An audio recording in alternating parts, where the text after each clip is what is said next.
The country needs to know about it. The planet needs to know about what has taken place. And we've been lied to. I say this over and over. We've all been lied to for a minimum of 6,000 years. We're going to have to step back our thinking here to the people on this planet. Okay. They don't know there's extraterrestrials. Yeah. They don't know that there's not just one of them. Maybe we've got thousands, maybe we got billions of extraterrestrials. The latest number, just recently, we doubled the number again. We now have 200 trillion galaxies out there. Bobby Ray Inman, was he alive then? I don't even know. He was just a kid then. So he wasn't. But Bobby Ray Inman later on became the #1 Yes. admiral. Still is. Yeah. But I'm just saying, he, 26 years, he ran with the ball. Right. Okay? Yes. He knew what he was talking about. So they watched this event, and they immediately structured and organized this group of people, pulling in all of the top scientists they could pull them in, put them inside a secret area, inside of an aircraft company. He put this organization together, which ended up being a major organization later on studying extraterrestrial and is still studying it. So are you saying that was the beginning of MJ-12? Yeah. Hi, I'm Kerry Cassidy from Project Camelot, and I am here today with a very honored guest. Actually, I should say guest, but Michael Schratt is joining us, and he's going to be helping to ask some good questions to our very honored guest. And this is Bill Tompkins, and he is a phenomenal individual and a very courageous individual. And it's rare when you get someone like this who will come forward and tell the truth. And we've been waiting a long time for this, let me say that. So Michael Schratt is an aerospace historian, and very happy that he's here with us today. He has a very thorough background in aerospace history, and so that's going to be a lot of help. Actually, you may disagree with me, but I think you might be the first witness to come forward in the area of the secret space program, black projects, and who is actually, in a sense, sanctioned, being backed up by a section of the military, I would say. Now, I don't know if you'd see it like that. I certainly know you're backed up by the Nordics. But I'm talking earthly civilization here. And I think in that case, maybe the Navy is behind bringing you forward. But I don't know if you're actually willing or even able to elaborate on that. But go ahead. Well, actually, it's sort of a situation where I'm still involved with the Navy, and I'm actually having to participate in naval programs. So I'm going to discuss as much as I can. You're going to hit me with some questions, and I won't be able to answer. So I think the easiest way to just start this is to go back to 1942. Actually, for whatever reason, I was selected by some people in the Navy, Naval Intelligence, to essentially be assigned a program to discuss the U.S. Navy secret space operators who have been operating in Germany, trying to understand the tremendously complicated agreement between the SS and the Draco reptilian group who were assisting Germany. So this had actually gotten started much earlier with a very lovely young lady in Germany who was contacted by Nordic people to essentially get her friends to develop the necessary requirements to build a large space transport, get their friends and the family to join into this, and essentially leave the planet and go to another star's planetary system. And this is Maria Orsich. That's correct. And so she actually was doing this from like the late 20s, 1930s. And it ended up in the studies that I got involved in with the information from the operatives, Navy operatives, coming back from Germany into Admiral Ricobata's secret conference room at the top building, Naval Air Station San Diego. He's commander, Naval Air Station San Diego, but he has a hobby, okay?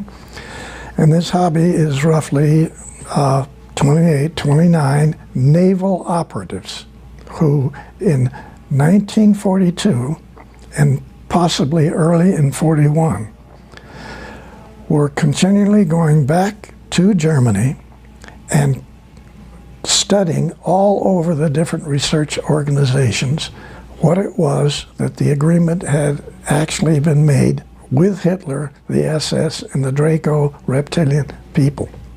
Okay, but if this is happening in 41 or 42, the war is not over. The war is still on. But this young lady that we're talking about had been contacted by Nordic people to help her get an organization together with a great deal of extraterrestrial assistance to design a propulsion system, design a vehicle large enough to carry 40,000, 50,000 people, get in this vehicle and leave the planet. Now the SS was not aware of this. When they found out about this, they took over a group of 1,442 people, which included scientists, it included shoe salesmen, it included farmers, it included top research technicians. All these people were contacted by the Nordic extraterrestrials to assist people in Germany to get a vehicle built. So now we have a whole lot of civilians, nothing to do with the military, and with absolutely no desire to have the military involved in this extraterrestrial event. Okay? Real important. When the SS found out what they were doing, they took over everything that she had structured and organized, all 1,443 people. They had been hawking their farms. They had been getting everything they could possibly get in a way of money to design and build massive size spacecraft transports. That's not what the SS wanted. So they took over this facility and they jumped in and grabbed everything. After only 2 months, Hitler made the decision, let her and her organization go ahead with what they're doing. We're going to be working with the Draco reptilian group. So now we have two groups that we can get, and we can cut into them anytime we want. We can take it over again anytime that it was necessary. So actually, they allowed the second time for this group to design and build these spacecraft transports, with which many of them later on, even during the war and after the war, to leave the planet. Some of them went out and came back. They actually had large facilities that they utilized as in underground facilities in Antarctica. The Draco reptilian people had 2 enormous caverns, and I don't want to get off into that subject now. We can talk about it later. But there are caverns all over this planet which different extraterrestrial civilizations have been using, yes, okay, for thousands of years. Mm-hmm. Now, back to the SS. What the operatives found was an unbelievable series of situations that literally, when they gave their briefings to Admiral Riccobotta, we also have one at least of 3 other Navy captains in his office at the time of this briefing to sort of set the stage for this. Okay, can I get the year that they did the briefing with Riccobotta? 1942. Still during the war? Still during the war. Incredible. Okay. Yes. Yeah. Now, Admiral Riccobotta, well, there was a large table. The operative sat on the other side of the table. Admiral Riccobotta sat here, I sat next to him, and one of the 3 Navy captains sat next to me. The typist sat at the end of the table. That's the only people that were in there. We always had the same people. Essentially, all of these meetings, all of these disclosure meetings took place at night. The Admiral's aide would wake me up, sleeping in my barracks. He tapped me on the shoulder, and all he said was, "He's here." He escorted me across the facility over to this tall building, which is the command center at Naval Air Station San Diego. There's a small office near the top of this. That's where these disclosure meetings took place. So these operatives then brought back this information, which is, even Admiral Riccobotta said, "I don't believe one word you're saying, young man." That came up over and over. Okay, can I ask you the name of the other Navy captain, or are we not to know who that is? Actually, I have to say I can't remember it right now, so that gets me out of it. Okay. Yeah. All right. But I really don't remember. Okay. Okay. But these operatives themselves didn't believe some of the information that they had to bring back, and so all they tried to do as best they could is present a package of information. Some of it even had manuals, okay? Some of the manuals were in hieroglyphics. All of the manuals were in German. Then they had photographs taken inside of research facilities in Germany. They had photographs of UFOs. They had photographs of maintenance people working on UFOs. They had photographs inside of the UFOs. Okay, now I want to ask you something, because these operatives, you're calling them operatives, were these regular human beings, and how were they getting access to Germany at this time to get this information? Was this something that they were allowing the Americans to have? What was the relationship? Okay, basically, were they spies? All of these young men were either lieutenant JGs or full lieutenants in the Navy's intelligence. These people were all American-German family people. Mm-hmm. All of these fellas knew Germany. They even knew all the accents in different areas in the surrounding countries. These are beautiful guys who were dedicated themselves to be essentially spies for the U.S. Navy. Okay. Now, this was totally unaware with the Air Force. All right. Everything that I'm talking about is on the Navy side of what took place way back then. Right. Okay?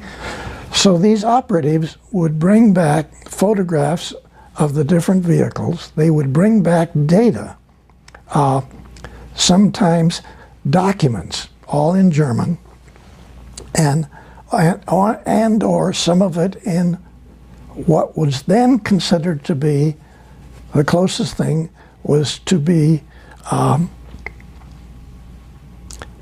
essentially hieroglyphics that we found later on underneath the pyramids. Okay? So that's the best description I can give you of what some of the data was. Obviously, this was information that was not given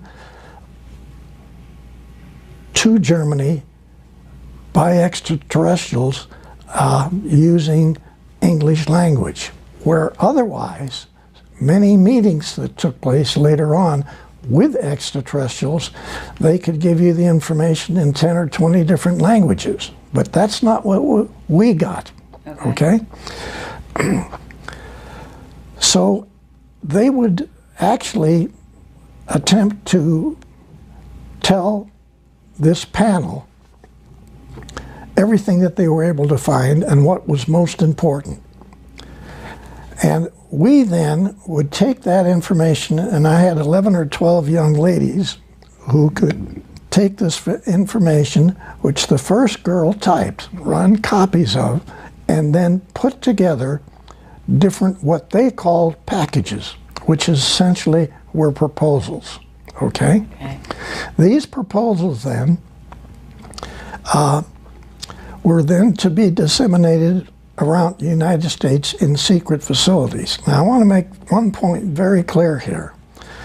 Actually, what was on the Rinse radio program last night was a document that actually was put together later at Douglas, because Douglas got one of these packages. I personally took it to Santa Monica Douglas as one of the first of 4 top, not aerospace, aircraft companies, which became aerospace later on.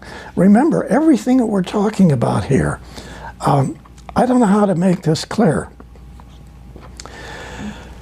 You're trying to decipher, you're trying to understand, not just other extraterrestrial people information, but everything that you're getting is totally unreal to every single PhD on the planet. I have to say, people don't realize what took place in 1942 in the Naval Air Station at San Diego. This is unbelievable. And it's not just a statement of unbelievable, you couldn't understand it. When the documents were then taken, and I had to use one of the 2 airplanes that Admiral Riccobotta had. He had a twin-engine Lockheed Electra, which we used to fly back in the eastern part of the country to laboratories and naval bases. And then he had a 7-passenger high-wing single-engine plane, which we flew to Douglas and into Lockheed, out on the desert to the Navy facilities out there. So we put together rough information, and I want to try to explain what that information was. All it consisted of was a typed version of what the operative said, copies of that. Okay. Some documents, some photographs, some written notes.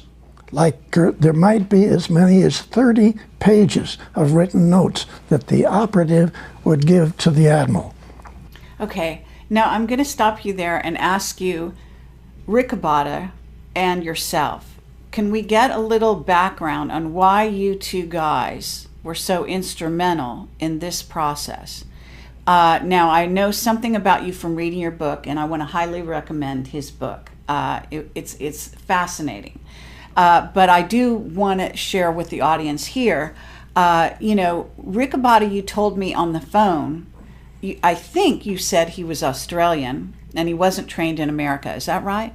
Yes, and you're asking a very important question, okay? What you're asking, it's extremely important.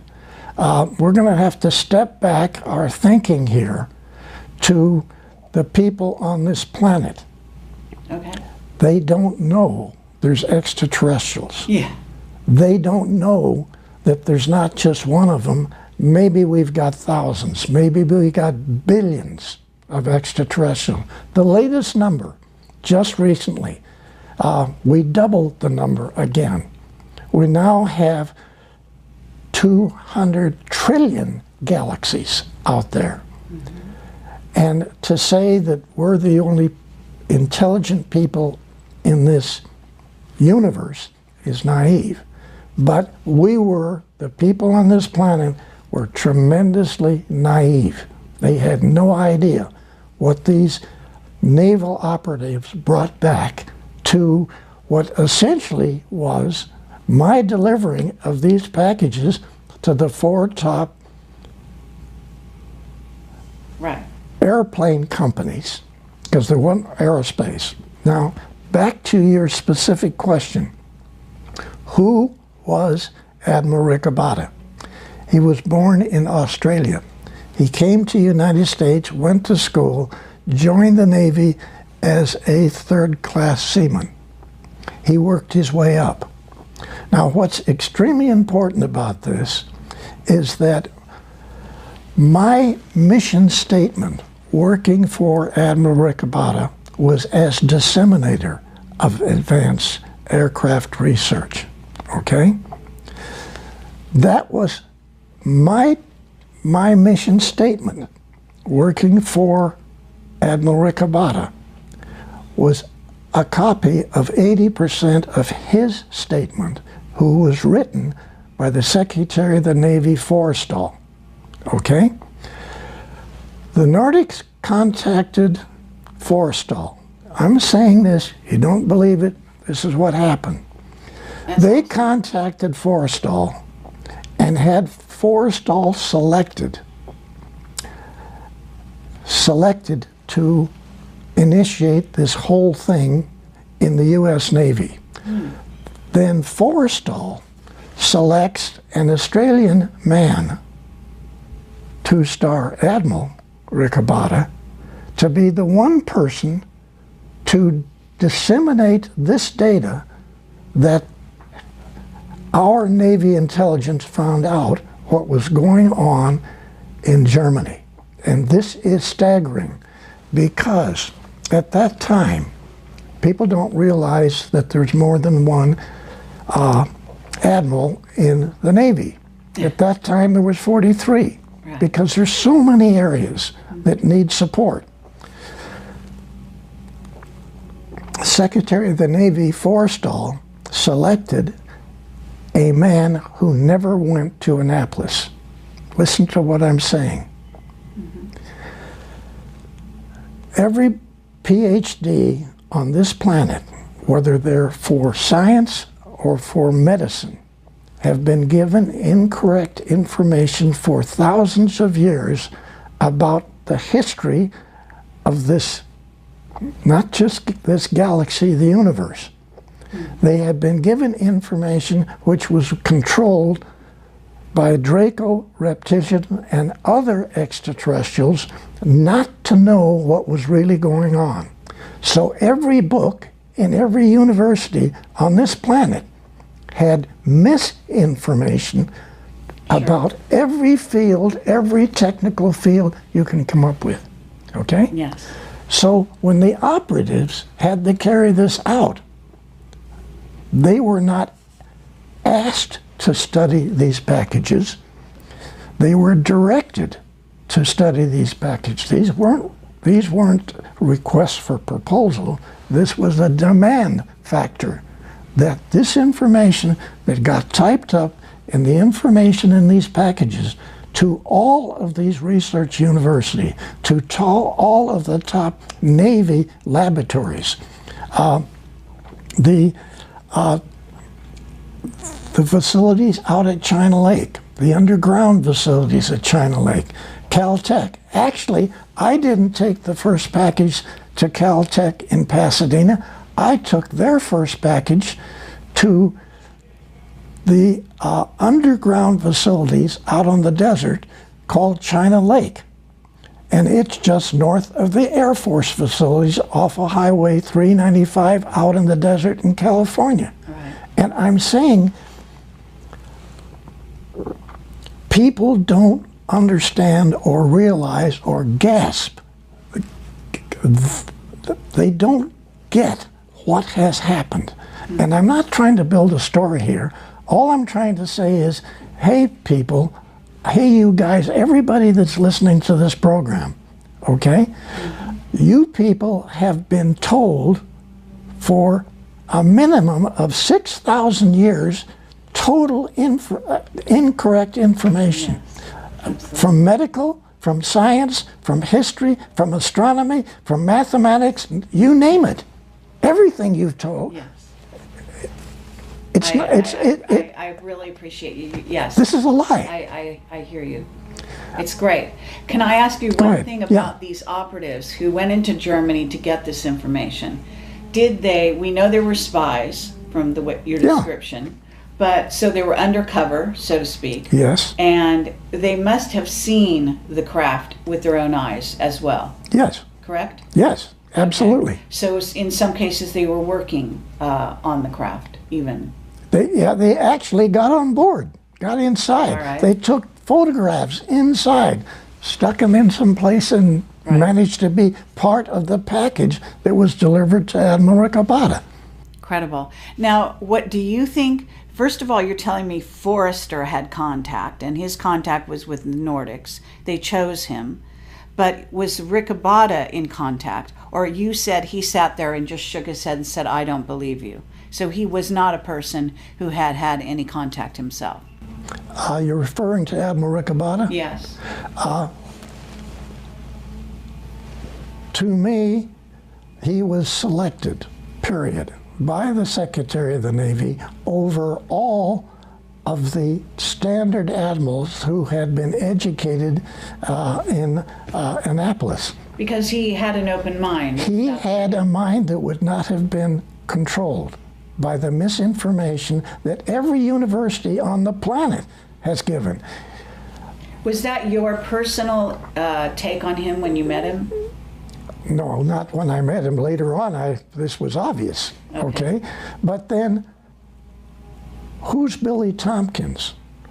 Why did who selected Tompkins to be on this committee? Right.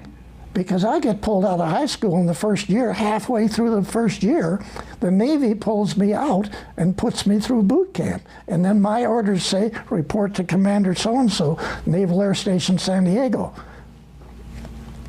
I'm only saying, I don't have a doctor's in these degrees that are required for all of these studies. Right. I don't have. Right. But then, my mind wasn't clouded with misinformation like the Admiral. Okay? Okay, but to get back to you, and this, we've got this setting of this conference table, and you're sitting next to Ricabada, and eventually you deliver out all these packages around well, what becomes the secret space program, but the American. And did you take some to Britain? No. I only took facilities to United States secret facilities. All right. Now, right away, I want to hit you with this, and this is important. Okay. Even the document that was on Rinse Radio last night, it's a Douglas document that was put together inside the secret think tank at Douglas, where I went to work many years after the Navy, okay? Because I worked for Northrop and other people. But when I got into Douglas, they put me in this secret think tank. So that document is called, it's a big thick thing, and it has the Douglas logo on the front of it, and it's called Unconventional Propulsion Schemes, okay? And it doesn't have a confidential stamp on it. It doesn't have a secret stamp on it. Everything that we took, I took. I flew in the airplane, in the Admiral's airplane, to Lockheed, to Naval Air Development Center, Warminster, Pennsylvania. I flew to all the top secret facilities. not one document that was given had classified in any way given to them. Everybody knew it was way above top secret. Yes. No document was stamped. I hear you. Yeah, and I had heard that on one of the other shows. So the idea being that if it wasn't stamped, people wouldn't notice it. They wouldn't make a big deal of it. Yes. It would just pass through hands. If anyone whose eyes caught sight of that document accidentally, they wouldn't see it, Yeah. so to speak. But it's an interesting way to handle the most classified Yes. subject on the planet. Absolutely. Well, actually, quite ingenious, really. So again, but I want to get back to you because here you are. You're a kid at this point. I mean, right out of high school. I'm 18 now. 18. Okay, so you're 18 years old, but they've chosen you. I assume Forrestal and the Nordics chose you. Did you already have contact with the Nordics before you went into this program? Okay, let's go back to February 1942. Okay? Okay. They call it the Los Angeles sighting. What took place, actually, my mom was back east, and my dad, my brother, and I had rented a large apartment in Long Beach and California. And this was in a large home that had been broken into 4 apartments. So the second floor actually is 30-foot ceilings down below. So the second floor then is real high. Okay. And all the way across the back of this house, it's only 4 blocks from the ocean in Long Beach. All the way across the back is a great big balcony deck. So at about 5:30 in the evening one day in 42, my dad says to my brother and I, who were laying on the floor looking at the newspaper and the magazines, get up and come back here to the deck. So we get up and go out to the deck, and here's this spot, a little spot, okay, just above the trees and just above the rooftops, okay, of the houses that prevent us to see the ocean from this area. Okay. So we're standing there looking at this, and all of a sudden, out of this spot of light came a little beam, and it went like that, sort of about that 60 degrees. And we watched that. Then this beam went straight like this, hit the back of the house, lit up all of the trees, lit up the back, the roofs of all the houses, everything was lit up. And we went back, hit the wall, and then go forward and grabbed the railing, okay? It was gone. It was gone, okay? So we went back, we had dinner, listened to a show on the radio, went to bed. At about 1:30 that night, all of the anti-aircraft guns started firing. We get up, we run outside, and we look at this great big thing. At arm's length, it was that big. It was parked at about 7,000 to 8,000 feet. I'd been a Navy pilot, flew almost everything that the Navy had. I knew what the altitude was. I knew what this thing was. There was 8 searchlights on the bottom of this vehicle. Bang, bang, bang. All these shells were bursting on the bottom of this vehicle on a continuous basis for an hour and 30 minutes. Just parked right there. Now, all around it, above it, different vehicles were coming. This lasted... This is the Battle of L.A. you're describing. This is the Battle of Los Angeles, okay? But at that time, you were still a kid, right? Yeah. So you hadn't been a Navy pilot yet. No, no, no. But now, later on, you were able to remember what you saw and know that it was these... I knew what the altitude was. I somehow knew this altitude, okay? Oh, really? Yes. And later on, I did. I flew almost every plane that the Navy had. So the craft that you said there was because there's a newspaper picture. I don't know if that's really the real thing. The newspaper was not a good demonstration of what took place. All right. Now, what I'm trying to say in evaluating what happened in this sighting,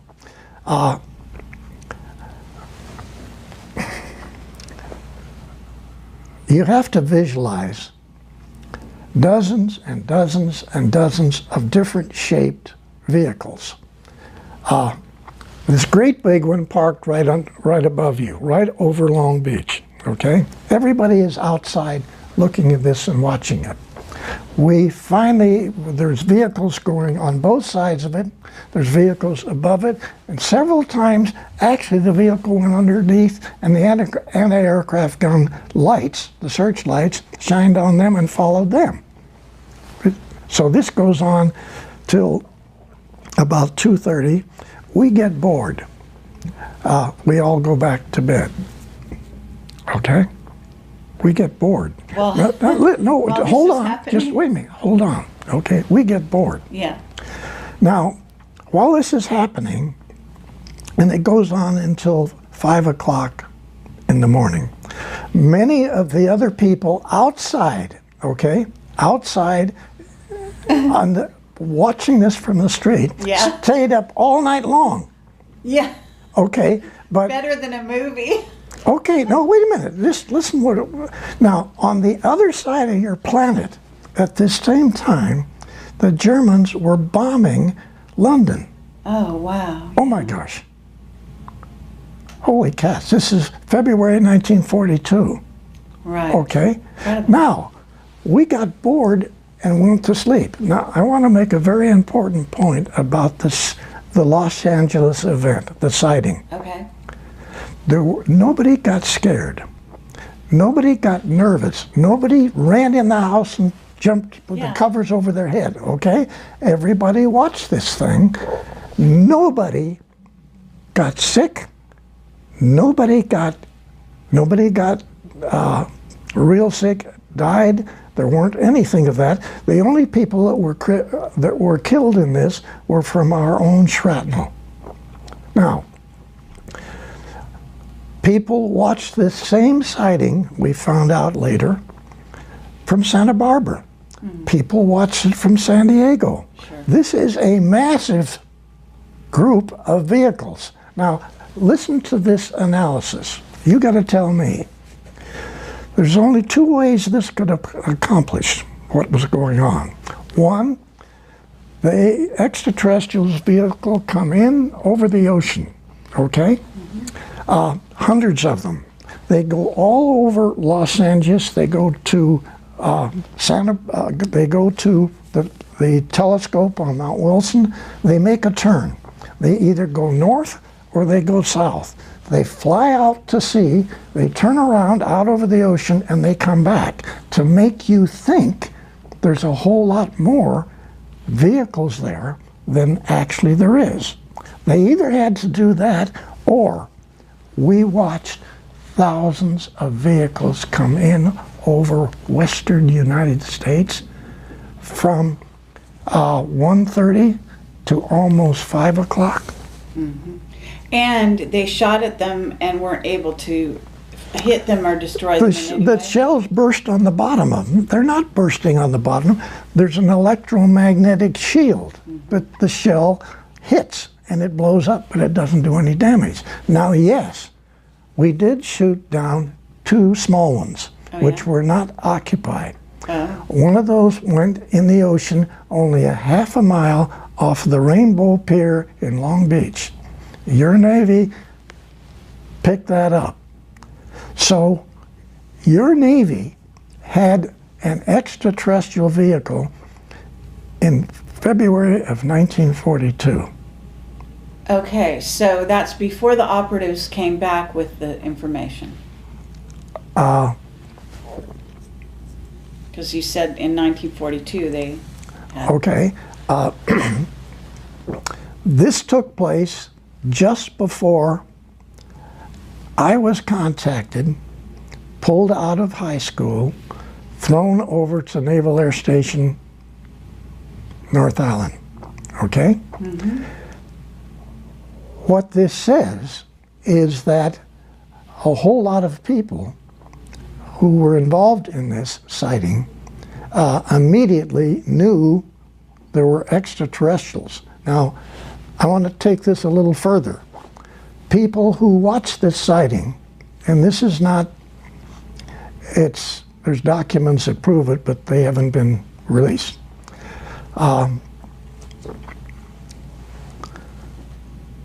Two Navy admirals, two Army Air Corps generals, and an individual whose name is Donald Douglas Sr. Those 5 people were in meetings that evening. They were still in meetings. They watched this whole thing. They watched everything. And bang, extraterrestrials. No cover-up. They're real, okay? So those fellows got together. Okay. Just a second. Douglas then put this group together, the 2 admirals, the 2 Army generals, Air Force generals. Okay. And they put together a group of people and initiated a secret think tank inside of Douglas, actually within 1 week of the sighting. Yeah, that's fabulous. And so, you know, we talk here that this is February 42, 1951, I went to work for that secret think tank inside of Douglas. I had been working for Northrop for 2.5 years. I worked for North American for a short time. I worked for Lockheed for a short time. And then somebody telepathically told me I need to leave Lockheed and I need to go to work over in Santa Monica at Douglas. I didn't read a document that said do that. Okay. So I went over and applied for a job as a draftsman. Okay, I'm sorry, not a draftsman, as a model builder of metal wind tunnel models. Okay? Because remember, I had built a group of models over quite a number of years. Yes. But I still, I mean, I want to make sure that we have this, the LA sighting, the LA Battle of LA, because that was so amazing. And this is even prior to Roswell. Yes. Okay. And in essence, are you able to say who those other people are? Because you said Douglas is one of them. But the other admirals and generals that were in that meeting, that small meeting, watching all of this, who then put the secret think tank together, who they were? Is one Curtis LeMay? I mean... Yes. Okay. Bobby Ray Inman, was he alive then? I don't even know. He was just a kid then. So he wasn't. But Bobby Ray Inman later on became the #1 admiral. Still is. Yeah. But I'm just saying, he 26 years he ran with the ball. Right. Okay. Yes. And he knew what he was talking about. Yeah, oh, absolutely. So, okay, but did you know the Battle of LA is going on? But at the same time, did any of the ETs in that craft? I mean, and do you know which ETs were doing this? Was it the Nordics? Did any of them, you know, teleport down to meet anybody? Was there any reported encounters during those let's go 24 hours? Let's go back to Douglas Sr., 2 Navy admirals and 2 Army Air Corps generals in a meeting. Okay, they had been in meetings all day long. They were still in meetings. Right. Because it's only 7:30. I mean, come on. So they watched this event, and they immediately structured and organized this group of people, pulling in all of the top scientists they could pull them in, put them inside a secret area, inside of an aircraft company. Douglas Sr. did this, so you got to give him credit for this. Now later on, we had a lot of problem with his son in there because he didn't know what was going on. But Sr. was brilliant. He put this organization together, which ended up being a major organization later on, studying extraterrestrial, and is still studying it. So are you saying that was the beginning of MJ-12? Yeah. In a word, yeah. Excellent. Yeah. Okay. Was Forrestal one of the admirals? No. In that meeting? No. Was Rickenbacker? No. So, are you able to tell me the other players in that room? What we know the beginning of MJ-12, actually. We know some of these players. Vannevar Bush? No. I just assumed sort of sidestep Von Karman? that. Yeah. I could go on. Yeah. Okay, I just assumed. All right, fine. Kept no that one aside. Okay, so we've got that. But you didn't answer my question. Was anyone having contact?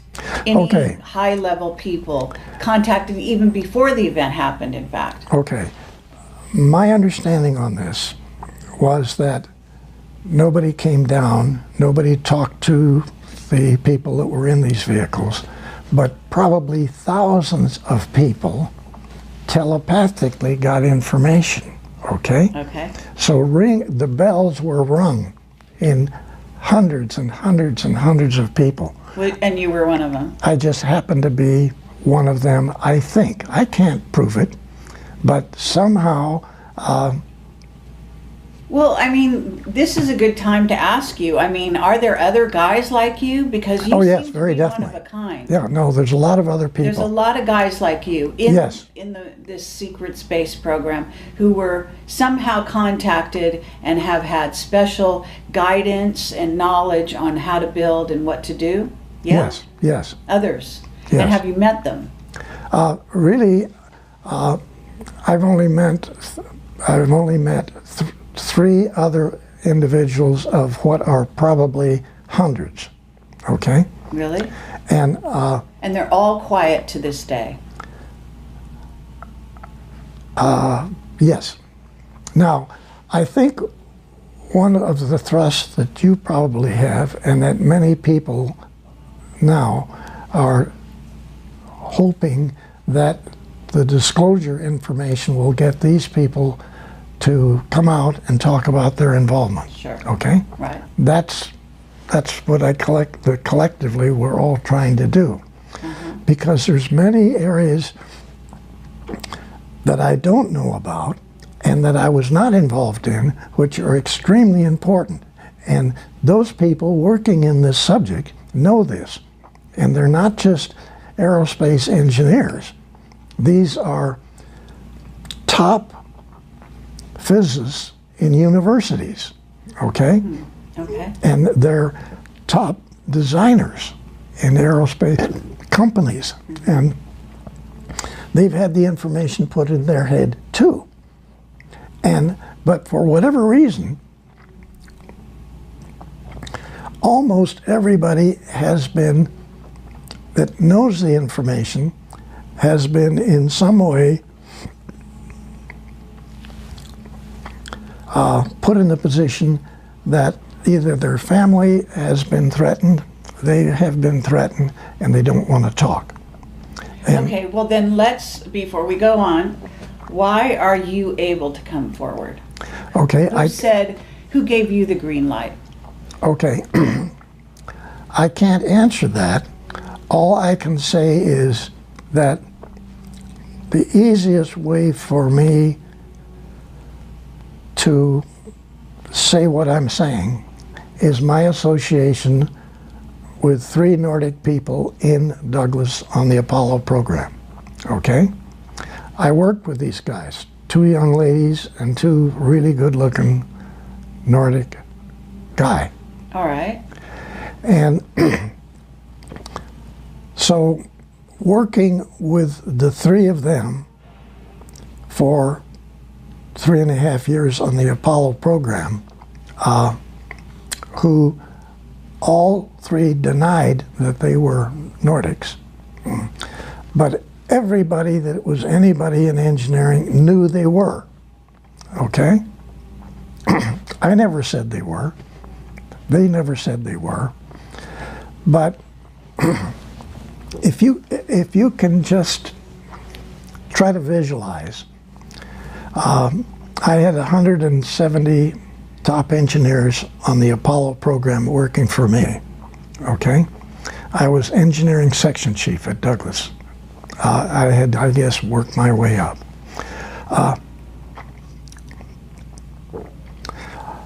I come up with approaches and concepts, and I get these implemented by all my designers. Yes. Where did some of my ideas come from? I have this very nice looking young lady who never stops kidding.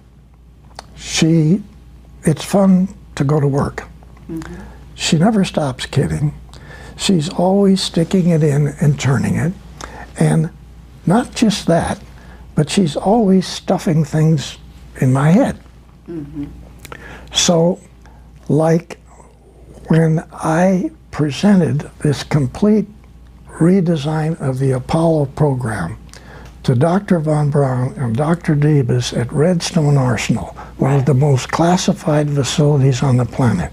Yeah. I had a 6-foot by 6-foot model in a great big box put on the DC-7 to fly down to the Redstone Arsenal, okay? Yes. I rented a truck.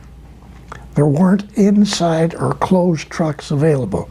The only one that they had just board sides on it. So here is this great big gray box that could be a nuclear bomb. I drive this thing, and I've never driven the gears on this in my life. I'm in a 3-piece business suit. I'm driving this truck with this bomb box and you in the just back. Drive it onto the base or something, and right? Wait just a second. Now, my secretary had told me before I left, I've typed you an authorization as an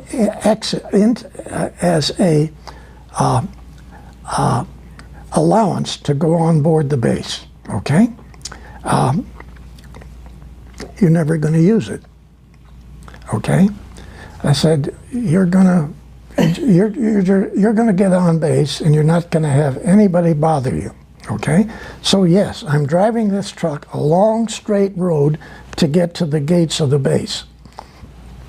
And she said, I told you before, Billy, telepathically, I'm driving the truck, just keep going. So the gates open, okay? So great. Now, off on the right hand, wait a minute. Great movie. Yeah, okay. Off on the right hand side is this massive parking area for all of these trucks, all of the people to get on base, go through the security checks. It's one of the most classified bases on the planet. Sure. And the doors open, the gate opens, and none of the 4 police guards at the office, they didn't pick up their rifles and come out and start shooting. Nobody did. The rifles just stayed by the front door where they stood. But is this Nordic mind control? Yes. Is it? Yes. Okay. So what are you telling me? You're here because of Nordic mind control today? You know what I'm saying? I mean, is that what's happening? I mean, are these, top admirals who've been in this game now since 42 at least, are they letting you come here because they've been persuaded to do so, or because they've been mind controlled by Nordics to let you come? Okay. I have to say, really, I don't know. And I really don't know. I love that. Okay? That's awesome. Okay. That's awesome.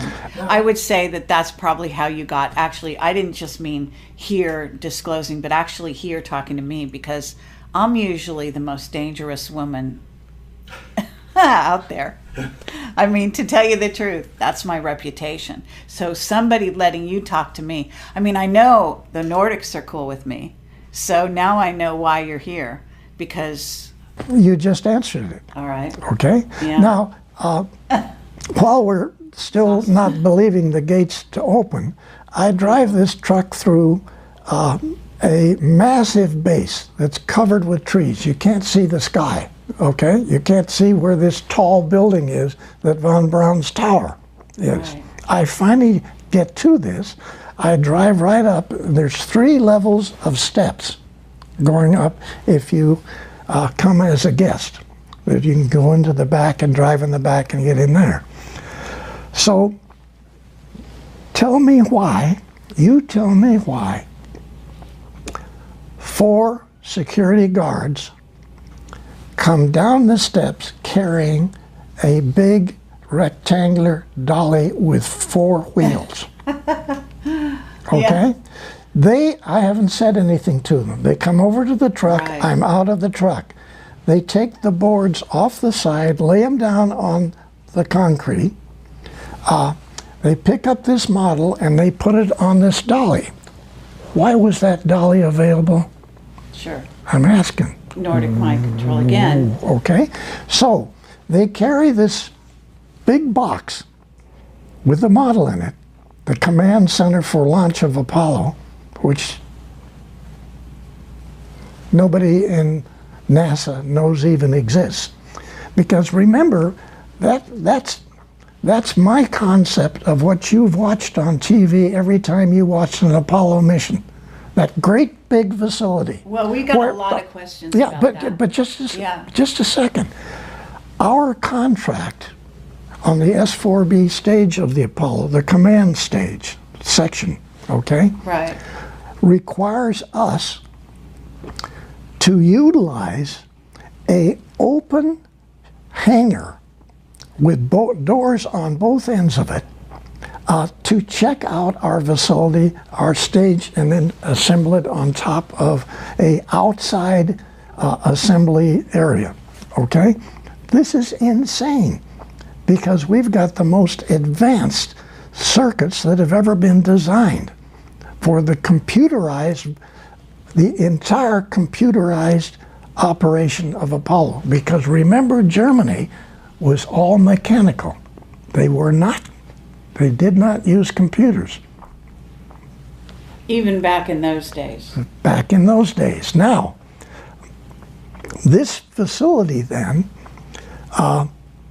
has this massive outside structure where you assemble your stages on this, and it's 270 foot high, okay, out in the open, and then somebody lights the engine and we get the engines to operate and it lifts off.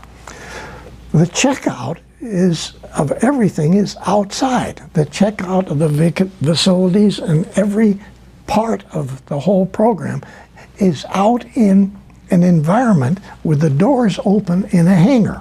Okay, are you trying to tell me that because it was somehow camouflaged and so people wouldn't look or couldn't see it, or? No, I'm saying that our contract required us to do all of the assembly and checkout of our stage, which is the controlling stage of Apollo, in an open hangar in the worst atmosphere that we can do it on the planet, because the humidity at this location so why is it like that? I mean, was yours. Are you saying you made a redesign from that, or I said to Dr. Debus and Dr. Von Braun in my briefing that I don't want that hangar that you want me to check my stage in. I want, well, first of all, you guys with the V2s in Germany, roughly 68% of the time when you check it out and then you lift it, there's problems with your own V2s. Yeah. So I'm going to check out my vehicle, first of all, in an inside closed area in the vertical position. and I'm going to keep it in a vertical position till I pick it up and put it on top the lower stages. Okay, but I want to know why, if the Nordics had this amazing technology and they were helping you and feeding you ideas for Apollo, why was Apollo so rudimentary? Is there a completely other Apollo that we never saw? Because we know that things happened on the moon once they got there, and you said, you know, and I want to talk about all that. But you know what I'm saying? In other words, you're still talking about this module that has, you know, is basically a rocket. You know, it's like a tin can. Yeah. That's old technology. Why did they let the humans continue with that kind of a design? They could do what you would say would be a partial assistance to a country, and maybe we say they used the United States. Okay? Now, the Germans had been playing with rockets, liquid rockets, for way before World War II, and even World War I, okay? So they have their command center, the launch center, underneath the ground with concrete above it in a silo, an underground launch silo with a periscope up on top. They can look through. I said, we're not going to do that. I not only want my vehicle checked out in a vertical position and assembled that way, but I'm not going to use your underground launch facility for my cabinets full of support, checkout, and launch equipment. I want a facility which will be a closed facility to assemble all of the stage and check them out. Okay? So my proposal to Debus and Dr. von Braun was build a vertical assembly building, people. Okay? Oh yes, it will be the biggest facility space-wise of any building on the planet. Who cares? This is what we need. I got from checking out the German V2s in Germany in a horizontal to a vertical, and then encased in a white room. And actually, my proposal was a white room atmosphere. Right. Air-conditioned atmosphere. Because we were playing with advanced circuits and rocketry and communication systems that nobody had ever done. So the chance for something to go wrong was astronomical. And what I presented to Debus and von Braun was not just buildings, completely changed the whole checkout and launch at the Cape for production launches to the moon. Okay? So if you'll remember in that book, Selected by Extraterrestrials, there's a drawing in there that shows Cape Kennedy, Complex 39, and then a whole bunch of complexes all the way down this side for Launch Complex 39s, and then circles down here for these massive truck facilities to haul up all the equipment to build a 10,000-man naval base on the moon underground. Okay, yes, but did this get built the way you wanted it to? It finally did, yes.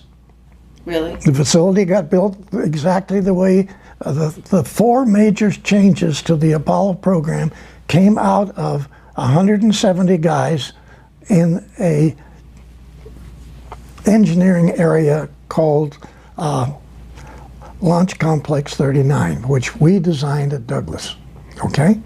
Okay, but you're still not, you didn't answer my question about the technology. So you're basically saying, because this is interesting, you're saying that the Nordics have some limitations in the way they help, in the way they interfere with planet Earth. Is that what you're kind of getting at? Okay, you're getting complicated, your questions, but we have to step way back. Again, not really understood by the public, okay?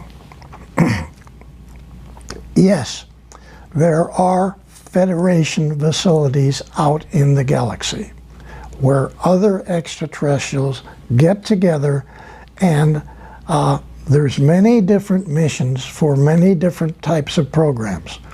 But we'll talk about one of them, which cruises the galaxy, and it has as many as 30 different extraterrestrial civilization people on board. It looks like the moon, okay? But it's a planet. I mean, it's not a planet, it's a vehicle. Right. Okay. So this cruises the galaxy. Is it a Dyson sphere or not? The what? Is it called a Dyson sphere? That's one term, but actually, we're getting more complicated. I need to answer your question. When we got to the moon, we found out a lot of surprises, okay? The Draco reptilians were already there. And we knew because we had probes when we went, non-manned probes that we sent around the moon. So we knew there were facilities on the backside. We knew a whole lot that people didn't talk about. But we were in a position where this moon is not a moon, okay? It's not your moon in the first place. Actually, this is not your planet. This is their laboratory, okay? Right. Okay, the Dracos, you mean, or the reptilians? Draco reptilian slash Okay. reptilian. And I'm going to ask you what they all look like and all that, you know, at some point. Okay. Because I know. Okay, let's get to when it was it Neil Armstrong landed on the moon, and he said that thing that you heard him say, and Michael wants to get real specific about this. So basically, there were 7 huge craft there, and you said on one of the shows out there, you said that the reptilians actually showed up beneath their craft, and they gave the finger. Okay, they were parked around the side of the crater. Yeah. Okay, they were not parked on it; they were floating above it. Okay, yeah. So there were hundreds of these 9-foot reptilian guys standing with their legs. Hundreds. Yeah, they were all the way across the underneath their vehicles. Okay, standing so on the 9 crater. feet, and what do they look like?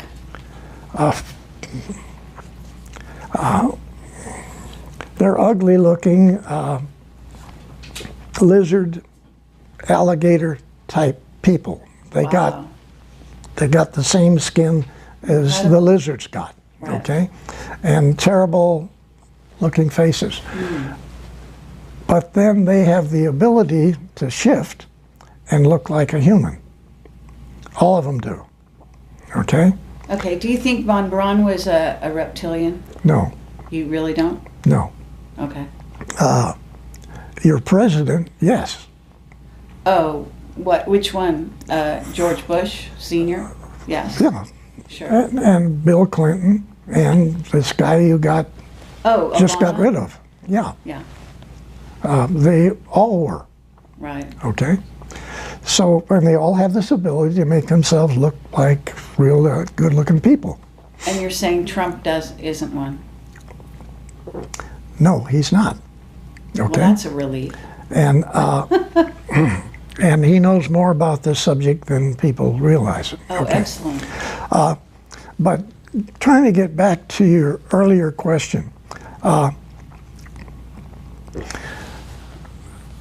these groups of extraterrestrial who work together but are at war with other extraterrestrials, okay, have these vehicles that look like a planet, Right. like our moon is a vehicle. It's a command center for this arm.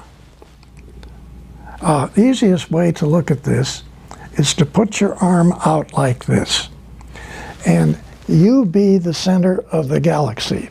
all the way out to here. There's 4 arms on our galaxy.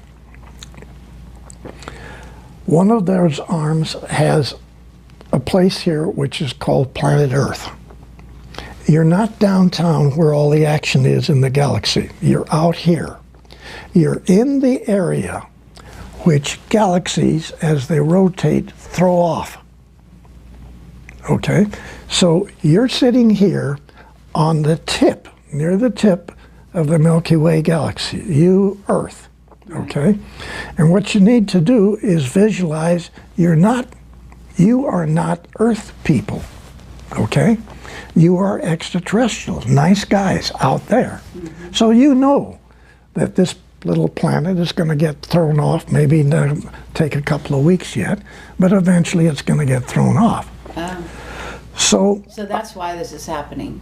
This is why this is happening. Okay. Okay? And 2,000 years from now, we'll probably be picked up with another galaxy. We're just floating out there. And this goes back to the problem that we had before about the number of years that you can live. We'll talk about that later. But back to these command centers which operate throughout the galaxy to monitor bad guys and attempt to get them to back off. So isn't Phobos one of them? Yes. Okay. And so essentially we have nice guys in there and even some bad people in the same vehicle. And they discuss wars and disagreements and this sort of thing. But back in their own planetary part of the galaxy, they may be at war with 2 of the same guys that are in this together. So this is like a center of information, sort of like a group of people who are trying to get along for certain specifications or certain events. Those guys control your planet, your moon, because your moon is a command center for this region of the galaxy, not just the solar system. That's small potatoes, okay? The thing that's sitting right in here, which is you call your moon, okay, is a massive control center for this whole part of the Milky Way galaxy. Okay, wow. Wow. Wow is right. What about Saturn? I thought Saturn was more like that. Saturn has large facilities on it too, but those are other agendas for other people, okay? Some of which we have, okay? Because we have mining companies. Let's take North American aviation. Sure. Los Angeles Airport. That's where North American aviation is, okay? And you've seen on my block diagrams that are in my book what systems engineering really is, what controls the secret think tanks, okay? Instead of a book or a document to do this, I came up with block diagrams. We have to have one of those.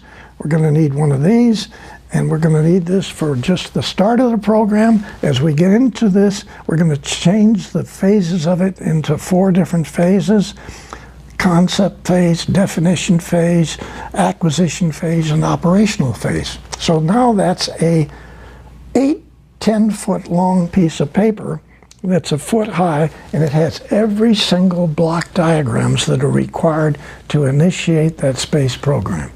Okay? Every single one is in there. So those documents then are used in different manners to develop ICBMs.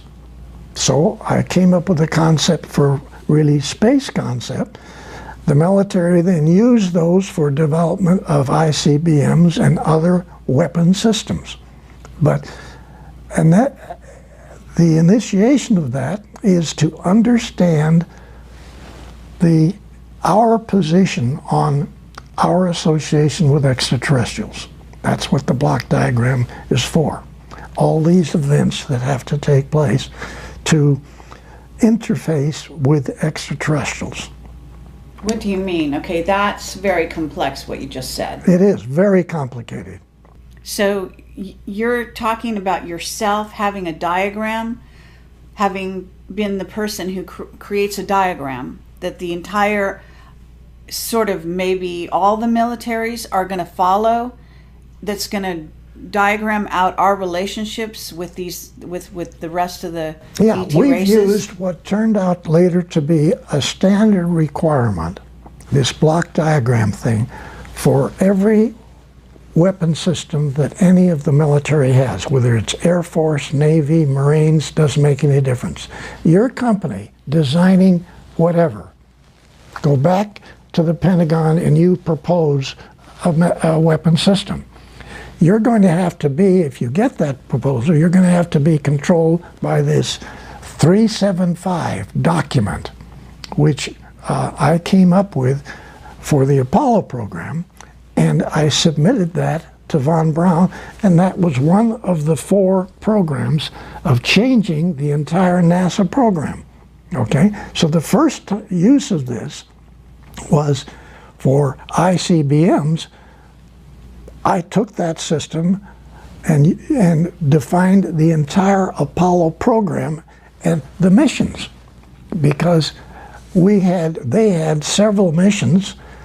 My group in the secret think tank came up with 44 separate missions extended till to the year 2000, 1999. So the Apollo program was supposed to not just go to the moon, pick up the rocks, take the photographs, and come back. Yeah, the Apollo program was to take us out into our solar system, build naval stations on every habitable planet or its moon, okay? Right. And then the next phase was to go to the 12 closest stars, Alpha Centauri being the first, put naval stations, bases on all of its planets, except we stopped that one because it had 2 suns and the radiation factor was not, we couldn't do it. But 11 other stars, the 11 closest stars to you, okay? And you're saying it's been done? And I'm saying that's what we plan on doing. Okay, you planned starting with Apollo, and you That planned is up the to Apollo mission. 1999. No, This was that it. is the Apollo Oh, mission. that's just Apollo. Okay. Did it happen? No. It got stopped, right? Yeah. And it got stopped by the reptilians. Yeah, they said, no. Okay, now this diagram that you're saying, this block diagram that is the militaries are all following, it basically is, in a sense, your design initially. It came through you, but it must have been downloaded to you somehow from the Nordics, Okay. saying what Earth people were going to be allowed to do. Is that what it's saying? Okay. What kind of weapons they could or couldn't build? It was not for weapons. It was for us, and actually that's in my book. Right. It was for us to go out into the galaxy. Everything that's necessary to build a transport or a vehicle. Go out in the galaxy, have communications with other extraterrestrials out there, and set up businesses with them. Right. Maybe we could mine stuff for them. Maybe we had certain materials they don't have. We could market these. Okay. They may have things that we want to buy. Set up communications with other civilization people out in the galaxy. That's what the first block diagram was for, and that's what the mission was to have originally been, what we recommended. Okay? Yeah. Now, yes, Nordics put that stuff in Billy Tompkins' mind, and he runs with this ball. Okay? But you've got it in the book. I mean, that's what our thrust was. It was not military. Then the military picks up this document, and they run with that of every military program anybody wants. Okay, but when you say the military picked it up, I mean, here you are kind of almost embedded in the military. You're dealing with von Braun and Diebus. Now they're Germans. Yeah. Okay, so there is some kind of interaction going on between still Germany, the U.S., and then Project Paperclip. Yeah. Bringing Right. over all the Nazi scientists. Yes. And at some point we're being infiltrated. It's clear in your book that you, and especially your close friend that you worked with a lot, you used to talk in the dialogue of the book. You're always saying someone is interfering, someone is on a higher level trying to manage this situation. Implement the situation. Okay. So you're having both